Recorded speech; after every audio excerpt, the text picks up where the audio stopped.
This is Britain's GDP per capita, which stands at $46,400. At first glance, this GDP per capita seems like a fairer and more accurate measure of a country's wealth, as it's calculated on an individual basis. But sometimes this wealth is merely an illusion.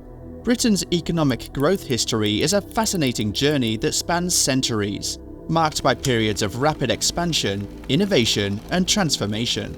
From its agrarian beginnings to the heights of the Industrial Revolution and the complexities of the modern global economy, the country boasts a handful of elite universities and companies that keep Britain on the cutting edge of new technologies, such as AI and vaccines. The wealth is heavily concentrated in the much-visited southeast, making up 47% of its GDP, with 37% of Britain's population. This area features everything from splendid country houses to prestigious schools and well-endowed Oxbridge colleges, along with well-paid jobs at global companies.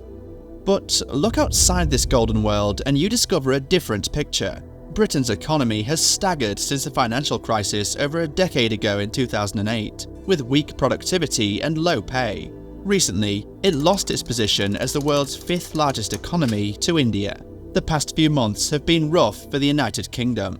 Energy prices are soaring. National inflation has exceeded double digits. The longest-serving British monarch has passed away. The shortest-serving Prime Minister has resigned. Red everywhere, essentially, down by 4-5%. We're down over 16%. We are in a recession. Most significant financial crisis in the post-war period. Growing financial crisis. When the global financial crisis hit in 2008, it hit hard, smashing the engine of Britain's economic growth. Wary of rising deficits, the British government pursued a policy of austerity, fretting about debt rather than productivity or aggregate demand. The results were disastrous. Real wages fell for 6 straight years, and real household income hasn't increased for the past 15 years. To put this in perspective, in 2007, the average UK household was 8% worse off than Norway and 6% worse off than the US. But the deficit has since grown dramatically to a record 20% against Norway and 16% against the US. Real household income is a fundamental driver of economic activity. Its growth supports individual well-being, living standards, encourages consumer spending, and contributes to overall economic expansion.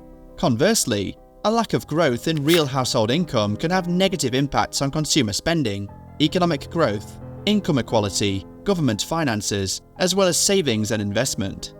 A survey for the Resolution Foundation found that 11% of Britons, the equivalent of 6 million people, hadn't eaten when hungry because they didn't have enough money for food, and 60% of adults, equivalent to 32 million adults, their financial situation is worse compared with the beginning of 2022. The reason for all of this is that Britain's growth machine has stalled. Britain's low-growth economy is not only relentlessly reducing the country's living standards, but also forcing everyone to pay higher taxes for worse public services. Its education system is failing on every measure as schools are running out of both money and teachers, and its National Health Service is crumbling. For a long time, the UK spent less on healthcare compared to equally prosperous nations, setting aside the US as a global outlier, with per capita health spending more than twice as high. But Britain also spends less per person on health than Canada, Australia, France, Denmark, the Netherlands, Germany, and many others. Why should anybody be surprised? Over the past 30 years, the British economy chose finance over industry, the British government chose for austerity over investment, and British voters chose a closed and poorer economy over an open and richer one. The expected outcomes are falling wages and stunningly low productivity. Britain has some of the lowest productivity in the developed world, meaning that British workers generate less goods and services per hour.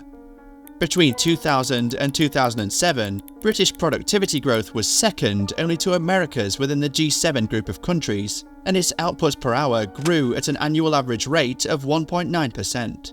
But then, disastrously, the global financial crisis struck. The productivity slowdown was global, but Britain's was particularly dramatic. From 2009 to 2022, its productivity growth rate was the second slowest among the G7 nations. There is no doubt that the cost of this lost decade was huge. If Britain's productivity growth rate hadn't declined after the global financial crisis, its GDP per person would have been 18% higher than it is now. There are a wide range of views about the cause and extent of Britain's productivity growth problem, but one area of broad agreement is the role played by the UK's low investment rate. Investment is a big driver for productivity growth. By injecting resources into capital goods, technology, and human capital, investment empowers businesses to streamline processes, adopt cutting-edge technologies, and enhance the skills of their workforce. These improvements collectively lead to increased efficiency, allowing for the production of higher quality goods and services within both shorter and longer timeframes. But the UK is a low investment nation. In the years since the financial crisis, the UK's business investment rate, the fraction of GDP devoted by firms to building structures, buying machines, and doing research and development, fell back from already the relatively low rate in the 2000s, leaving the UK further behind rates in comparable countries.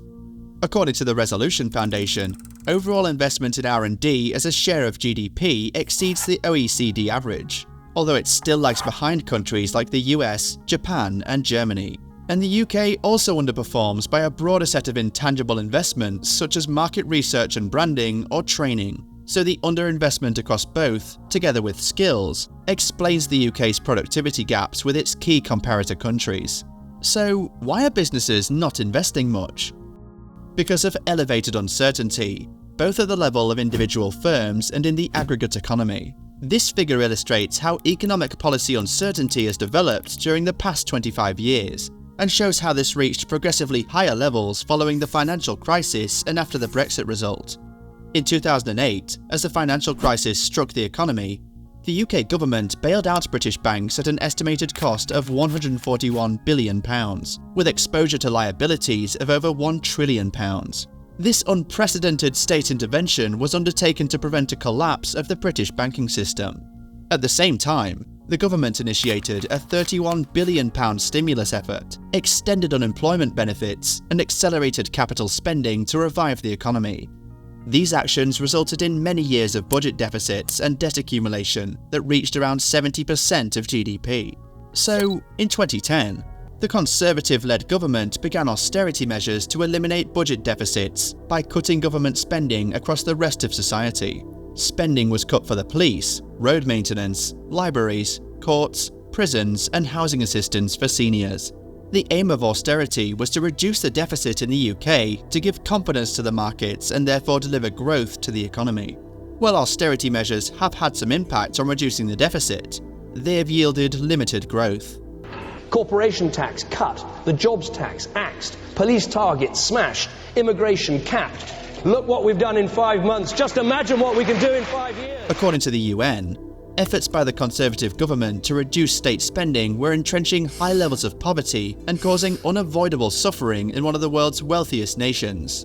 Since 2010, the Conservative government has announced more than £30 billion, or nearly $40 billion in cuts to welfare payments, housing subsidies and social services. But the British leadership is in a state of denial about the devastation its policies have wrought. Due to huge public spending cuts, poverty has increased in the country, especially child poverty. Before the budget squeeze, governments led by both the Conservative and Labour parties achieved progress on childhood poverty. The number of minors living in relative poverty fell by roughly 34% to 27% between 1998 and 2012. But the trend began to reverse in 2012, the year Parliament passed the Welfare Reform Act, a central plank of austerity. Since then, about 600,000 children have fallen back into relative poverty. Now there are 4.2 million children living in poverty in the UK. That is 1 in 3 children. This big number is significant for a so-called rich country like the UK. Then there's Brexit, a decision that has clearly done direct economic harm. The Bank of England has estimated that Brexit reduced investment by 25% during the 5 years to 2021, largely due to uncertainty. The issue isn't solely the government's refusal to acknowledge the decline as a challenge. It's their complete denial of it. They persist in convincing themselves that our status as a prosperous nation remains unshaken. Right-wingers embrace this notion out of patriotic enthusiasm, while left-wingers adopt it to advocate for increased spending. Why are benefits so inadequate when we rank as the 6th largest economy globally? However, look at the other Anglosphere countries and a very different picture emerges. The average American is 39% wealthier and 38% more productive than the average Brit. Additionally, housing is much more affordable in the US, and young people are in a better financial position compared to Britain. The UK, the first nation to industrialise, was also the first to deindustrialise. Britain gave rise to the productivity revolution that changed the world, and now it has some of the worst productivity statistics of any major economy. What was once the world's most powerful globalized empire has now voted to explicitly reduce global access to trade and talent. Since Brexit, immigration, exports and foreign investment have all declined, likely reducing the size of the UK's economy by several percentage points in the long run. The UK is now an object lesson for other countries dealing with a dark triad of deindustrialization, degrowth, and denigration of foreigners. Having offshored industry in favour of finance, its economy wasn't resilient. People's worsening living standards make them really want to find someone to blame. Some conservatives who are seeking blame noticed imagined threats from other countries. The Brexit decision severed the economy's potential for further growth, while austerity measures dealt a blow to Britain's well-being. Britain has endured too many wasted years since the 2008 financial crisis. But there's hope that the next decade won't be as unproductive.